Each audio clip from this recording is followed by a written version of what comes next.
Hello बच्चों, तो आओ प्रश्न को देखते हैं। समाकलन tan की घात 3 2x गुनी sec 2x dx का मान क्या होगा, ये हमें याद करना है। तो इसके लिए बच्चों यहाँ पर हमें चार विकल्प दिया गया है। ए विकल्प में 1/2 गुनी sec क्यूब 2x माइनस 1/2 गुनी sec 2x प्लस सी। बी विकल्प में 1/2 गुनी sec क्यूब 2x प्लस 1/2 गुनी sec 2x प्लस सी। सी विकल्प में 1/6 गुनी sec क्यूब 2x माइनस 1/2 गुनी सेक 2x प्लस सी। डी विकल्प में 1/6 गुनी सेक क्यूब 2x प्लस 1/2 गुनी सेक 2x प्लस सी। तो दिए गए चारों विकल्प में से बच्चों हमें सही विकल्प चयन करना है। तो दिए गए प्रश्न की मुख्य अवधारणा की बात करें बच्चों, यहाँ पर हम त्रिकोणमितीय सूत्र का प्रयोग करेंगे। तो हम जानते हैं sec square theta minus tan square theta बराबर होता है 1 के। साथ ही बच्चों यहाँ पर हम देखेंगे यदि सेक एक्स को एक्स के सापेक्ष में अवकलन करें तो बच्चों ये हमें प्राप्त हो जाएगा किसके बराबर। तो देखो सेक एक्स गुनी tan एक्स के बराबर। साथ ही बच्चों यदि हम x की घात n को x के सापेक्ष में समाकलन करें तो बच्चों ये हमें प्राप्त हो जाएगा x की घात n प्लस 1 बटे में n प्लस 1 प्लस का c यहाँ पर समाकलन अचर है।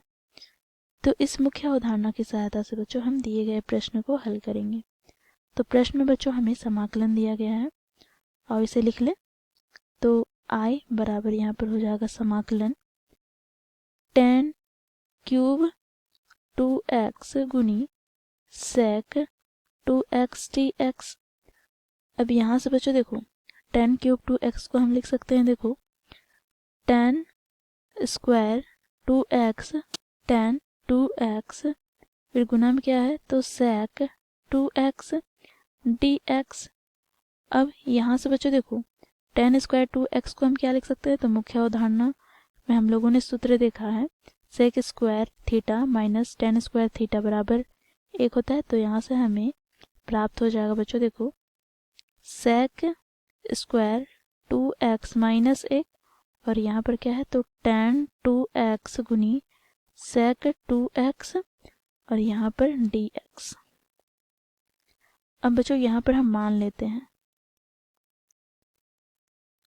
sec 2x बराबर t। तो बच्चों इसे हम x के सापेक्ष में अवकलन करें तो यहाँ से हमें क्या प्राप्त होगा। तो बच्चों देखो यहाँ से हमें प्राप्त हो जाएगा 2 गुनी sec 2x गुनी tan 2x बराबर dt बटे dx। तो यहाँ से हमें प्राप्त हो जाएगा बच्चों देखो sec 2x गुनी tan 2x गुनी dx बराबर dt बटे 2। तो बच्चों देखो यहाँ पर tan 2x गुनी sec 2x गुनी dx के स्थान पर हम क्या रखेंगे तो dt बटे 2 और sec 2x के स्थान पर t। तो यहाँ से हमें प्राप्त क्या हो जाएगा तो I बराबर हमें प्राप्त हो जाएगा बच्चों देखो समाकलन t स्क्वायर माइनस 1 और यहाँ से dt बटे 2। अब बच्चों देखो यहाँ पर 1/2 को हम बाहर निकाल लेंगे क्योंकि अचर पद है। और यहाँ पर बच्चों देखो क्या हमें प्राप्त हो जाएगा तो समाकलन t स्क्वायर माइनस 1 गुनी dt। अब बच्चों देखो यहाँ से 1/2 गुनी यहाँ पर t स्क्वायर का समाकलन करेंगे t के सापेक्ष, फिर माइनस का यहाँ पर क्या हो जाएगा तो dt।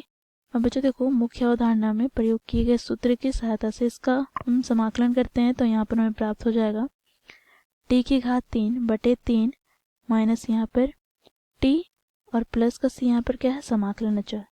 अब बच्चों देखो 1/2 गुना कोष्टक में क्या होगा तो t की घात 3।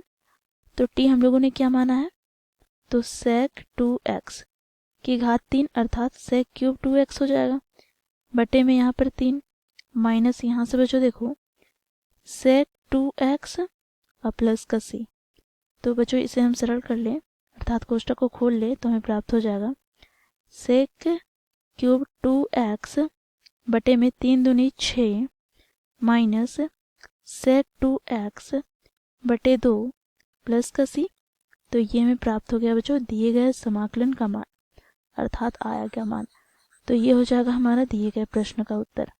अब हम विकल्प की ओर चले। से विकल्प में यह दिया गया है, तो बच्चों देखो यहाँ पर विकल्प सी में 1/6 गुनी सेक क्यूब 2x माइनस 1/2 गुनी सेक 2x प्लस सी दिया गया है। तो ये हो जाएगा बच्चों हमारा दिए गए प्रश्न का उत्तर, बाकी विकल्प गलत हो जाएंगे। तो दिए गए प्रश्न को इस प्रकार बच्चों हम लोग मुख्य अवधारणा की सहायता से सरल किया। आशा करती हूँ ये प्रश्न आप लोगों को समझ में आया होगा। धन्यवाद।